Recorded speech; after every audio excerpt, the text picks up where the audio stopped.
ಅವರು? ನನಗಿನ್ನು 8 ವೀಕ್ಸಲ್ಲಿ ಕಾಣಿಸಿದ್ದು first sack ಅಂತ. So usually ಒಬ್ಬೊಬ್ರಿಗೆ 6 ವೀಕ್ಸ್ 7 ವೀಕ್ಸ್ಗೆ ಬರುತ್ತೆ. ನಂಗೆ ಸ್ವಲ್ಪ ಲೇಟಾಗಿ ಸ್ಕ್ಯಾನಿಂಗಲ್ಲಿ ಗೊತ್ತಾಗಿತ್ತು, ಹಾಗಾಗಿ ಸುಮ್ಮನೆ ಹೋಗಿದ್ದಿದ್ದು. ಅವಾಗ ನಿಶಾ ಬಂದಿರಲಿಲ್ಲ, ಸ್ಕ್ಯಾನ್ ಬಂದಿತ್ತು. ಅದೆಲ್ಲ ದೇವ್ರಿಗೆಲ್ಲ ಹರಕೆ ಹೊತ್ಕೊಂಡು ಆಮೇಲೆ ಎಲ್ಲ ಹೋಗ್ಕೊಂಡಿದ್ದು ಕಾಣಿಸ್ತಾ ಇರಲಿಲ್ಲ ಅವಾಗ. ಯಾವ್ದೇವ್ರು ನೀವು ಹೊತ್ಕೊಂಡಿದ್ದಾ ಅಲ್ವಾ? ಧರ್ಮಸ್ಥಳಕ್ಕೆ ಹೋಗಿ ಬಂದಿದ್ದು. ಕರೆಕ್ಟ್. ಇವ್ರು ಅನ್ಕೊಂಡ್ರು ಇವತ್ತು ಕಾಣಿಸ್ಲಿ, ಇದು ಧರ್ಮಸ್ಥಳಕ್ಕೆ ಬರ್ತೀನಿ ಅಂತ. ಅದಾದ್ಮೇಲೆ ಪಟ್ಟಂತ ಅವತ್ತೇನೆ ಹೊರಟಿದ್ದು ಅನ್ಸುತ್ತೆ ನೀವು ಧರ್ಮಸ್ಥಳಕ್ಕೆ. ಎಸ್, ಧರ್ಮಸ್ಥಳಕ್ಕೆ ಹೋದ್ರು ಇವರು. ಅದಾದಮೇಲೆ ಹ್ಯಾಪಿ ಮೂಮೆಂಟ್ಸು ಟಫ್ ಮೂಮೆಂಟ್ಸ್ ಎರಡೂ ಇತ್ತು ನನ್ನ ಪ್ರೆಗ್ನೆನ್ಸಿಲಿ ಹೇಳಬೇಕು ಅಂತಂದರೆ. ಸೊ ಜಾಸ್ತಿ ಮೆಜಾರಿಟಿಲಿ ಹೇಳಬೇಕು ಅಂದರೆ ಸ್ವಲ್ಪ ಏನೋ ಟಫ್ ಮೂಮೆಂಟ್ಸೇ ಜಾಸ್ತಿ, ಸ್ವಲ್ಪ ಸ್ಯಾಡ್ ಮೂಮೆಂಟ್ಸೇ ಜಾಸ್ತಿ ಇತ್ತು ಈ ವರ್ಷ ನಮಗೆ through out the year. So ಇವಾಗ ನೋಡೋಣ ನಮ್ಮ ಪಾಪು ಆದಮೇಲೆ ಹೆಂಗಿರುತ್ತೆ ಅಂತ ಅಂದ್ಬಿಟ್ಟು. ಬಟ್ ಅದನ್ನು ಸೈಡ್ಗಿಟ್ರೆ ಹ್ಯಾಪಿ ಮೂಮೆಂಟ್ಸು ತುಂಬ ಇದೆ, ಬಟ್ ಸ್ವಲ್ಪ ಅದಕ್ಕಿಂತ ಜಾಸ್ತಿ ಟಫ್ ಮೂಮೆಂಟ್ಸೇ ಇತ್ತು ಅಂತ ನನಗನ್ನಿಸ್ತು. ನಿಮಗೆ ನಿಶಾ ಅವರೇ? ನಿಶಾ ಅವ್ರಿಗೂ ಅಷ್ಟೇ? ನಿಮಗೂ ಅಷ್ಟೇ? ನಿಮಗೆ? ನೀವು ನಮ್ಮ ಆನ್ಸರ್ನ ಸೇಮ್ ಹೌದು ಅನ್ನಂಗಿಲ್ಲ. ಇನ್ನೇನು ಇನ್ನೊಂದು ತಿಂಗಳಿದೆ. ಅದು ಪ್ರೆಗ್ನೆಂಟ್ ಆದೆ ಅಂತ ಗೊತ್ತಾದ ಮೂಮೆಂಟ್ ಚೆನ್ನಾಗಿತ್ತು, ಹೋಗ್ತಾ ಇತ್ತು. ಆಮೇಲೆ ಸ್ವಲ್ಪ ಅದು ಇದು ಆಯ್ತು. ಒಂದು ಇದ್ರಲ್ಲಿ ನಾನು ಪ್ರೆಗ್ನೆಂಟ್ ಅನ್ನೋದೇ ನೆನಪೇ ಇರ್ಲಿಲ್ಲ, ಆ ತರ ಆಗೋಗಿತ್ತು.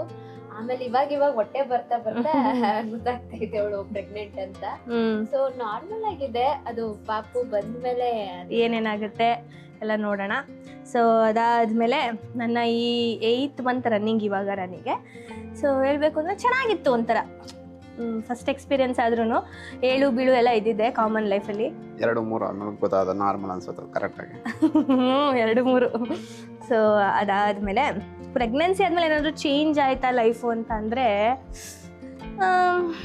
ನಿಮಗೆಲ್ಲ ಅನ್ಸಿರಲ್ಲ, ನನಗೇನು ಅನ್ಸಿರ್ಬೋದೇನೋ. ಚೇಂಜ್ ನನಗೆ ತುಂಬಾ ಕಾಣಿಸ್ತು ಮೇನ್ ಊಟದಲ್ಲಿ. ನಂದ್ರಲ್ಲ ಅಂದ್ರೆ ಇಬ್ರು ಒಂಥರ ಸೇಮೇ ಇದ್ವಿ ಮದ್ವೆಗೂ ಮುಂಚೆ, ಮದ್ವೆ ಆಗುವ ಪರ್ಸನಾಲಿಟಿಲಿ 6 ತಿಂಗಳು ಎಲ್ಲ ಊಟ ಇರ್ಬೋದು, ಎದ್ದೇಳೋದಿರ್ಬೋದು ಎಲ್ಲ ಒಂದೇ ತರ ಇದ್ವಿ. ಬಟ್ ಇವಾಗ ಊಟ ಚೇಂಜ್ ಮಾಡೋದು ನಾನು ಹಂಗೆ ಇದ್ದೀನಿ. ಅಂದ್ರೆ ಸ್ವಲ್ಪ ಲೇಟ್ ಆಗಿ ಎದ್ದೇಳೋದು, ಊಟ ಕರೆಕ್ಟ್ ಟೈಮಿಗೆ ಮಾಡ್ತಾ ಇರ್ಲಿಲ್ಲ. ಇಬ್ರು ಬೈಸ್ಕೊತಾ ಇದ್ವಿ ಮನೇಲಿ. ಇವಾಗ ಸದ್ಯಕ್ಕೆ ನಾನು ಒಬ್ಳೆ ಬೈಸ್ಕೊತಾ ಇದ್ದೀನಿ, ಆತರ ಇದ್ವಿ. ಆಮೇಲೆ ಪ್ರೆಗ್ನೆಂಟ್ ಆಗಿದ್ ನೆಕ್ಸ್ಟ್ ಡೇ ಇಂದನೇ ಫುಲ್ ಚೇಂಜ್. ಬೆಳಗ್ಗೆ ಬೇಗ ಎದ್ದೇಳ್ತಾಳೆ, ಊಟ ಮಾಡ್ತಾಳೆ ಕರೆಕ್ಟ್ ಟೈಮ್ಗೆ, ಟ್ಯಾಬ್ಲೆಟ್ಸ್ ಸ್ಕ್ಯಾನ್ಸ್ ಎಲ್ಲ. ಸೊ ಆ ಥರ ವಿಚಾರದಲ್ಲಿ ಸ್ವಲ್ಪ ಪಾಪುಗೆ ಇಂಪಾರ್ಟೆನ್ಸ್ ಕೊಡೋದು ಜಾಸ್ತಿ ಆಯಿತು. ಅವಾಗಾದರೆ ನಾವು ಒಬ್ಬೊಬ್ಬರೇ ಇರ್ತಿದ್ವಿ, ಕೇರ್ಲೆಸ್. ಯಾವಾಗಂದ್ರೆ ಅವಾಗ ಎದ್ದೇಳ್ತಿದ್ವಿ, ಊಟ ಮಾಡ್ತಾ ಇದ್ವಿ, ನಮ್ಗೆ ಇಷ್ಟ ಆದರೆ ಆ ಥರ ಅದೇ ಒಂಥರ ಲೈಫ್ ಬೇರೆ ಥರ ಇತ್ತು. ಈಗ ನನಗೆ ಮೆಜಾರಿಟಿಲಿ ಟೈಮ್ಗೆ ಎಲ್ಲೇ ಇದ್ರೂ ಊಟ ತಿನ್ಬಿಡ್ಬೇಕು, ನಾನು ದಪ್ಪ ಆಗ್ತಿದ್ದೀನಿ ಆ ಥರ ಎಲ್ಲ ಕಾನ್ಷಿಯಸ್ಸೇ ಇಲ್ಲ ನನಗೆ.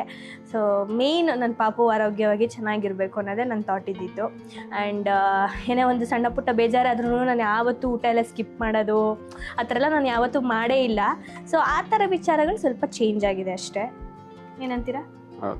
ನಂದೇನು ರೋಟೀನ್ ಇದ್ದೇ ಎದ್ದೇಳ್ತೀನಿ ಬೇಗನೆ. ನಿಮ್ದಲ್ಲಪ್ಪ.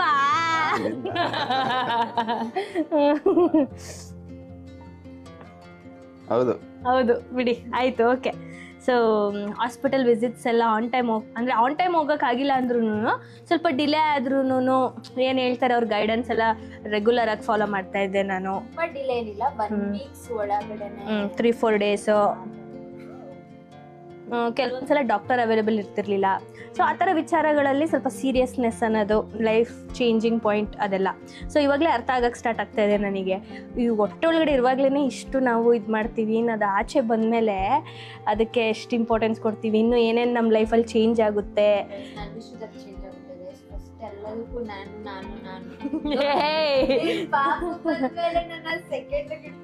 ನನಗ್ ಭಯ ಆಯ್ತು. ಇಟ್ಟಿದ್ದೀನ ಇವಾಗ್ಲಾದ್ರು ಇವತ್ತಿನವರೆಗೂ. ಮಕ್ಕಳು ಅವ್ರದ್ದು ಅಂತ ಬಂದ್ಮೇಲೆ ಯಾರೇ ಆದ್ರೂ ಅಷ್ಟೇ, ಅದು ತುಂಬಾ ಜನ ಕೇಳ್ತೀವಲ್ಲ, ಹೆಂಗಿದ್ವಿ ನಾವು, ನಮ್ ಮಗು ಅಂದ ತಕ್ಷಣ ನಮ್ ಪ್ರಪಂಚನೇ ಮಕ್ಕಳು ಅಂತೆಲ್ಲ ಹೇಳ್ತಾರಲ್ಲ. ಸೊ ಆ ವಿಷಯದ ಸುಮ್ಮನೆ ಅದು.